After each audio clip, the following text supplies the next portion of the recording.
Guys আজকে গুঁড়া মাছ রান্না করব। তো এদিকে নতুন আলু পেঁয়াজ টমেটো সব কিছুই কেটে নিলাম। নেওয়ার পর সুন্দর করে বসাই দিব। এখন একটু হালকা পাতলা, মনটা বেশি ভালো না, অনেকদিন ধরে ব্লগ ভিডিও দিতে পারি না।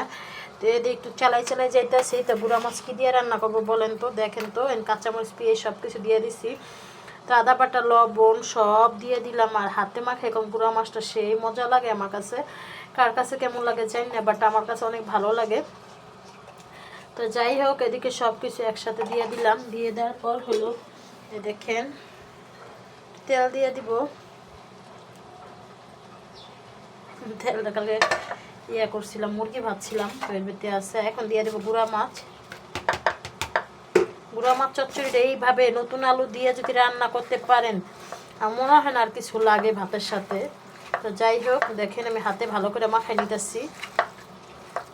অ্যাকচুয়ালি হচ্ছে শাক আজকে যেহেতু গতকালকে ওলো মাছের তরকারি আছে, সব তরকারি আছে, তো আজকে বেশি রান্না করবো না, পুঁটি মাছ ভাজবো আর বোত্তার শাক রান্না করবো। বোত্তার শাকটা আমাদের এলাকায় বোত্তার শাক বলে, কে কী নামে চিনেন জানি না। আর বেগুন রকম আমি একবার খোসা ফালাই নিয়েছি, কালো অংশটা রান্না করলে অনেক ভালো দেখা যায়, তরকারিটা কানা কালো হয়ে যায়। এভাবে আমি হাতে ভালো করে মাখাই, অল্প একটু পানি দিয়ে পরে চুলার ভিতরে বসাই দিব। দেখেন কালারটা কি আসছে গাইজ, দেখেন তো, একবার এখনই খাওয়া যাবে এরকম একটা কালার এসে পড়ছে। তো যাই হোক, এভাবে লাড়াচাড়া দিয়ে হাতে সুন্দর করে মাখাইয়া সব মশলা দিয়ে দিলাম। তো দেখলেনি, আর পেঁয়াজ আমি চিকন করে কাটতে নিয়ে আমার একটা দুঃখ, সবচেয়ে একটা বড় দুঃখ, পেঁয়াজ বড় চিকন করে কাটতে পারি না।